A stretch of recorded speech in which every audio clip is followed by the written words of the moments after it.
Welcome to The Explainer. If you're a parent or honestly just a human being trying to exist in the modern world right now, you've probably noticed a really dramatic shift in our collective attention spans. It's everywhere, right? Today, we're tackling this deeply relatable everyday mystery. We're going to look at some pretty groundbreaking research to explain exactly why things that used to hold our attention for literally hours now barely even register for a few minutes. Has your kid ever looked at you and said, "I'm bored," literally 30 seconds after you turned off the screen? I mean, you hit the power button on the remote, the TV goes black, and before you can even set the remote down on the coffee table, you hear it, "I'm bored." It is so deeply exasperating, isn't it? You just want to pull your hair out. Or, how about this scenario? They stand right in the middle of the living room and claim with total, absolute conviction that there is nothing to do. Meanwhile, they're standing in a house entirely packed with toys, a shelf overflowing with books, board games stacked in the corner, and there's a beautiful garden right outside the back door. It's a staggering paradox, surrounded by endless physical entertainment options, and they genuinely feel like they have zero options. Just look at this timeline. It brilliantly illustrates the shockingly short lifespan of their attention. Minute 1, they sit down with a pile of Legos to build something. Okay, they seem engaged. Minute 4, they completely give up, heavy sigh, drop the pieces, and just walk away. 4 minutes. It used to be hours of building, and now it's barely enough time to snap together a Lego square. So what on earth is happening here? I used to think, maybe this is just a personality thing, or maybe it's just a phase, or honestly, maybe it was just a typical Tuesday. But the research tells a very, very different story. Section 1. The science, your brain's chemical baseline. Okay, let's dive into this.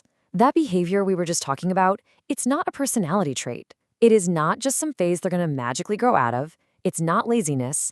And absolutely crucial here, it is not ingratitude.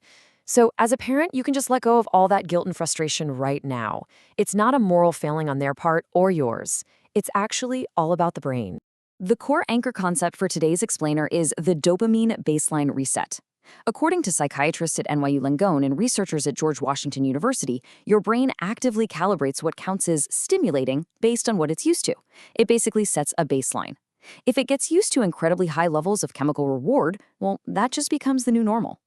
So how does this recalibration actually happen in our day-to-day lives? Section 2, the core contrast, high versus low dopamine. Okay, look at the left side here. We have high dopamine activities. These are all about instant, continuous reward. Think TikTok, gaming, YouTube. There is absolutely no waiting. Every single swipe delivers something completely new. Bam, bam, bam. Every second delivers a rapid-fire response. The brain never, ever has to wait. But then on the right side, we have low dopamine activities. Now, these require effort. They require patience. There's a delayed payoff. Think about, reading a book, drawing a picture, playing outside, doing homework, maybe practicing an instrument. The reward comes much later, and when it does finally arrive, it's quiet, it's small. The contrast between these two columns is just incredibly jarring, isn't it? So the absolutely crucial point is what happens when we mix these two worlds. Here's the step-by-step mechanism of that reset. Step 1. Kids spend hours in that high dopamine loop every single day, interacting with these highly engineered products. Step 2. Because of this constant exposure, the brain recalibrates and actually starts expecting constant fireworks. Step 3. When those fireworks go away, like when you hand them a book or tell them to go play outside, those normal, slow activities suddenly register as painful by comparison. The brain literally cannot feel the slower pleasures anymore. Section 3. Why normal feels uncomfortable. Now, it's not just that playing outside or reading feels a little bit boring. It actually feels physically uncomfortable. Let that sink in for a second. To a child whose brain has been completely recalibrated by constant high-speed digital rewards, sitting quietly with a book actually feels bad physically, because compared to the absolute rush their brain has been trained to expect, everyday life is practically standing still.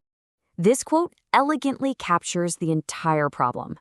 This is brain chemistry, a baseline that's been shifted by daily exposure to products that were engineered to be maximally stimulating.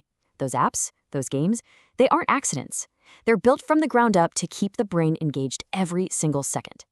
Our biology is simply reacting exactly as it's expected to when faced with modern technology. Section 4. The mirror reveal, the adult baseline shift. All right, here is the massive plot twist. Adults do this too. Yeah, I know it's the part nobody really wants to hear, but it's entirely true. This isn't just a kids these days problem. We are all dealing with the exact same brain chemistry. If you want proof, just consider these behaviors and tell me if they sound familiar. Have you ever picked up your phone in a quiet moment simply because the quiet felt, I don't know, a little uncomfortable? Have you ever started a TV show just to have some background noise while you do something else? Or have you ever felt vaguely anxious for no distinct reason and your immediate instinct was to just reach for a scroll on your phone? If any of those ring true, then your baseline has shifted too. We're right there in the exact same high dopamine loop. Section 5, the takeaway, protecting the slow moments. Remember, this whole explainer is about understanding, not judgments. Now that we understand the science of the dopamine baseline reset, we can actually take action. We need to intentionally protect our low dopamine moments. We really need to embrace the slow, seemingly boring tasks, because when we make space for that quiet effort, we allow our brains to recalibrate back to normal. We can learn to once again value the rewards that are small, quiet, and profoundly real. So how will you protect your own slow, boring moments today? Will you maybe leave the phone in the other room while you drink your morning coffee? Will you let your kids be bored without offering a quick digital rescue?